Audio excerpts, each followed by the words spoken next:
जय संविधान, जय भीम, महात्मा गांधी की जय, गोडसे मुर्दाबाद।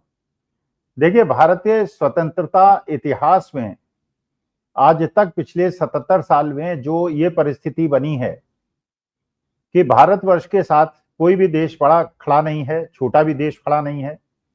जबकि हमेशा से ये स्थिति रही, हमारी आजादी के बाद ये स्थिति रही कि बड़े बड़े देश लालायित रहते थे कि भारतवर्ष से मित्रता रखें। रूस भी हमारा हमेशा से मित्र था। अमेरिका भी कोशिश करता था कि भारत जैसे बड़े देश के साथ उसकी मित्रता बरकरार रहे। चीन भी यदा कदा 1962 में गड़बड़ी करने के बावजूद उसने कभी पाकिस्तान का साथ नहीं दिया और भारतवर्ष का साथ दिया, क्योंकि उसे पता था उसके व्यापारिक लाभ भारतवर्ष के साथ हैं और भारतवर्ष जैसे डेवलपिंग इकोनॉमी में चीन अपना व्यापार बढ़ा सकता है, अपनी आर्थिक स्थिति को मजबूत कर सकता है। हमारे साथ जो अरब कंट्रीज थे, जो मुस्लिम देश थे, वो भी हमेशा से हमारे साथ रहे। उसका मुख्य कारण यह था कि जो पंडित जवाहरलाल नेहरू ने देश की आजादी के बाद मुस्लिम राष्ट्रों से जो दोस्ताना संबंध बनाए थे, उसमें इजिप्ट, मिस्र, ईरान, इराक, ये सारे देश हमारे बहुत पुराने मित्र थे और हमेशा जब हमारा विवाद होता था पाकिस्तान के साथ, ये हमेशा हमारे साथ खड़े रहते थे। पूरा विश्व में शायद ही कोई ऐसा देश था जो हमारे विरोध में खड़ा रहता था। पाकिस्तान अलग थलग पड़ता था और भारतवर्ष के साथ करीब करीब सारे देश खड़े रहते थे। चीन भी या तो हमारे साथ खड़ा रहता था या तटस्थ रहता था, लेकिन पाकिस्तान का साथ देने की जरूरत नहीं करता था। लेकिन इस बार जो पहलगांव के अंदर घटना घटी, जिसमें निर्दोष लोगों को पाकिस्तानी आतंकवादियों ने मारा, इस बार हमें परिस्थिति थोड़ी बदली सी दिखाई पड़ रही है।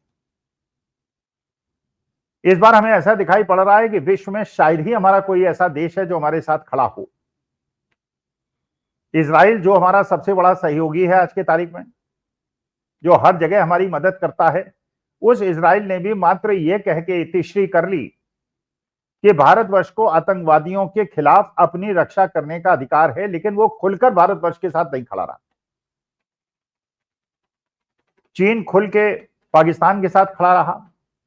तुर्की या तुर्कई जो है वो भी पाकिस्तान के साथ खड़ा रहा। मलेशिया और इंडोनेशिया भी पाकिस्तान के साथ खड़े रहे। रूस ने बिल्कुल तटस्थ भाव अपनाया और उसने ना तो भारत का साथ दिया ना पाकिस्तान का साथ दिया, जबकि रूस ने हमेशा भारतवर्ष के साथ सारे विश्व की विरोध का सामना करते हुए भारतवर्ष का साथ दिया था।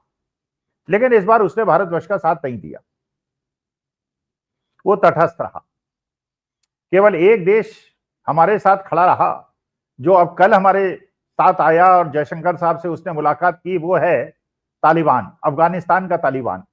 और आप जानते हैं अफगानिस्तान का जो तालिबान है, वो अफगानिस्तान जो एक स्वतंत्रता और स्वतंत्र विचार और महिलाओं के अधिकारों के प्रति एक बहुत सजग राष्ट्र था, उस तालिबान की हालत क्या हुई, उस अफगानिस्तान की हालत क्या हुई कि आज वहां बेटियों को बिना बुर्के के घर से निकले जाने पे पाबंदी है। और आपने देखा होगा जब अमेरिका ने अफगानिस्तान को छोड़ा था और तालिबान के आक्रमण हुए थे, उस समय के दृश्य आपकी आंखों के सामने मंडराते होंगे, जिसमें पता चलता हो कि महिला सम्मान और महिला शिक्षा और महिला स्वतंत्रता के कितना खिलाफ तालिबान है।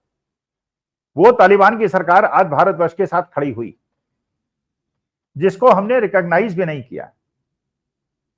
वो सरकार को हम रिकॉग्नाइज नहीं करते, लेकिन वो सरकार हमारे साथ खड़ी रही, बाकी कोई सरकार खड़ी नहीं रही। और हमें संकेतक मिले जब आईएमएफ से पाकिस्तान को लोन मिला।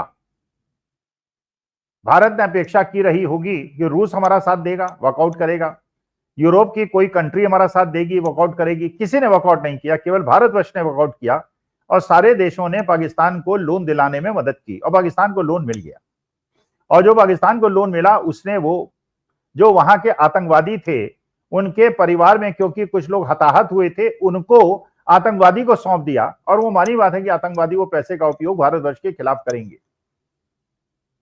जयशंकर साहब ने यह भी बताया एक प्रेस कॉन्फ्रेंस में कि जब आक्रमण किया गया था आतंकवादी ठिकानों पे, तो यह पाकिस्तान को सूचित कर दिया था कि हम आतंकवादी ठिकानों पे आक्रमण करेंगे और आपके सैन्य ठिकानों पे आक्रमण नहीं करेंगे। ये ऐसी कूटनीति तो मैंने आज तक नहीं सुनी कि आपने दुश्मन को बता दिया आतंकवादियों को हम मारेंगे, आतंकवादी ठिकानों पे आक्रमण करेंगे। आतंकवादियों को उन्होंने वहां से निकाल लिया, इसलिए आतंकवादी तो नहीं मरे, आतंकवादी के परिवार के लोग मर गए और वो बिल्डिंग्स टूट गई। लेकिन उससे तो हमें कोई फायदा हुआ नहीं, क्योंकि हम बिल्डिंग गिराने तो गए नहीं थे, हम तो गिराने गए थे वहां पे आतंकवादियों को, उनको पाकिस्तान ने निकाल लिया।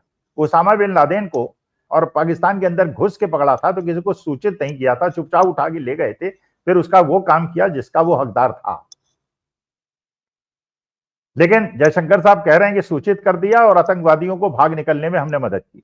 देखिए, मुझे लगता है कि भारत की जो अलग थलग आज पढ़ने की ये परिणति हुई है, इसका कारण क्या है, इसका विश्लेषण किया जाए। देखिए, दो कारण मुझे मुख्य लगते हैं। पहला एक कारण ये लगता है कि जो बार बार मोदी जी ने विश्व पटल पे कहा कि मैं विश्व गुरु,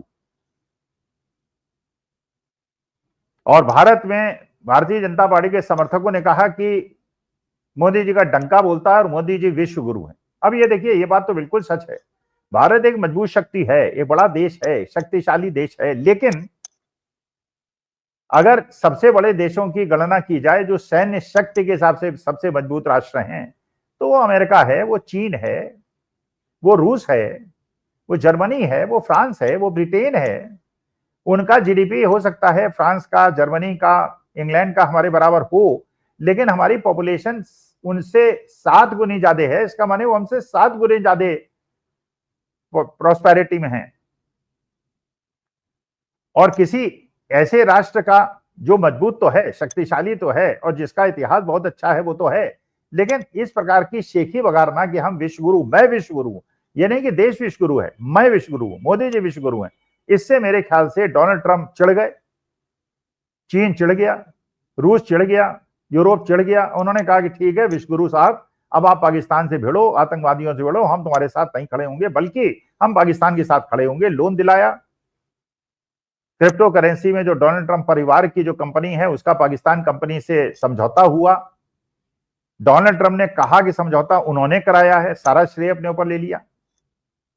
उन्होंने एप्पल के सीईओ से कहा कि आप भारतवर्ष में निवेश मत कीजिए, अमेरिका में निवेश कीजिए। मतलब भारत के निवेश के रास्ते सारे बंद कर दिए। मात्र एक कारण जो मेरे विवेचना से लगता है कि आपने अपने को विश्वगुरु स्थापित किया, और वो बड़ी बड़ी शक्तियां और उनके बड़े बड़े नेता, भाई मानी बात है, डोनाल्ड ट्रंप सोचते हैं वो सबसे बड़े नेता हैं, शी जिनपिंग सोचते हैं वो बड़े नेता हैं। तो भारतवासियों का ये मानना कि मोदी जी विश्वगुरु हैं, यहां तक तो बात समझ में आती है, लेकिन विश्व के अंदर अगर ये प्रचार करेंगे कि आप विश्वगुरु हैं, तो दूसरे तथाकथित विश्वगुरुओं को अपने वोटर बैंक की चिंता होगी, इसलिए उसका विरोध करने का मौका उन्होंने पाकिस्तान के खिलाफ इस समय निकाल लिया, जो पास्ट में आज तक कभी नहीं हुआ। एक कारण तो मुझे लगता है जिसके कारण भारत अलग थलग पड़ा। दूसरा कारण मुझे लगता है जो भारत अलग थलग पड़ा, उसका कारण यह है मेरी निगाह से, जो भारतवर्ष के अंदर भारतीय जनता पार्टी अपने वोट बैंक को पक्का करने के लिए जो हिंदू मुसलमान का नैरेटिव गढ़ रही है, हिंदू मुसलमान का यह नैरेटिव जो गढ़ रही है, और जिस प्रकार की घटनाएं भारतवर्ष के अंदर दिखाई पड़ रही हैं, उससे वो समुदाय, वो देश जो मुस्लिम राष्ट्र हैं और जिनके पॉपुलेशन मेजॉरिटी मुस्लिम है, उनके शासकों को, उनके रूलर्स को, अपने देश की जनता को समझाने में मुश्किल हो रही है कि आप भारतवर्ष की मदद क्यों कर रहे हैं जो आपके इस्लाम को मानने वाले लोगों के साथ इस प्रकार का व्यवहार कर रहा है। और जब मध्य प्रदेश के मंत्री विजय शाह, एक आर्मी की कर्नल जिसको भारत सरकार ने प्रेस कॉन्फ्रेंस में बिठाया था, उसको अपमानजनक टिप्पणी करते हैं और उस पर कोई एक्शन नहीं होता है, तो वो मुस्लिम राष्ट्र जो हमेशा भारतवर्ष के साथ खड़े हुए, इस बार उन्होंने भी मुंह मोड़ लिया। जब मध्य प्रदेश के डिप्टी चीफ मिनिस्टर ये कहते हैं ये भारतवर्ष की सेना मोदी जी के चरणों में झुकती है, तो एक प्रकार से उन्होंने सेना का अपमान किया। तो पिछली बार जो 2019 में नैरेटिव बना था कि विपक्ष जो है सेना से प्रश्न पूछता है, इस बार सेना के अधिकारी और सेना के जवानों और अधिकारियों पे जो आक्रमण किया है वो भारतीय जनता पार्टी के लोगों ने किया है। तो भारतीय जनता पार्टी का जो हिंदू मुसलमान नैरेटिव था वो देश के अंदर भी कमजोर पड़ गया, और विश्व पटल में जो सारे लोग भारतवर्ष को एक सेकुलर राष्ट्र मानते थे, एक शांति प्रिय राष्ट्र मानते थे, उसमें भी एक जोखिम आ गया, एक परेशानी आ गई, और जिसकी वजह से भारत आज अलग थलग पड़ गया। तो मुझे लगता है जयशंकर साहब को, माननीय मोदी जी को, यह बड़ी गहनता से विचार करना चाहिए। जयशंकर साहब ने विदेश नीति को जिस परिणति तक पहुंचा दिया है, जिससे आज भारत अलग थलग पड़ता है। हम चाहते हैं भारत एक मजबूत राष्ट्र बने, जब हमारे देश के प्रधानमंत्री जाएं तो डोनाल्ड ट्रंप उनको दरवाजे पे आके रिसीव करें, पुतिन उनका सम्मान करें, शी जिनपिंग उनका सम्मान करें, पूरे विश्व में हमारे भारत की प्रतिष्ठा बढ़े, हमारे देश के प्रधानमंत्री की प्रतिष्ठा बढ़े, जो हमेशा से बढ़ती आई है। लेकिन इस बार जो हुआ है पिछले 1 महीने के अंदर, उससे लगता है कि हमारी विदेश नीति बहुत कमजोर हो गई है और जयशंकर साहब ने हमारे देश की विदेश नीति को बर्बाद करने में और भारतीय जनता पार्टी ने देश के अंदर हिंदू मुसलमान नैरेटिव से देश की परिस्थिति को खराब करने में कोई कसर नहीं छोड़ी है। नमस्कार, धन्यवाद, प्रणाम।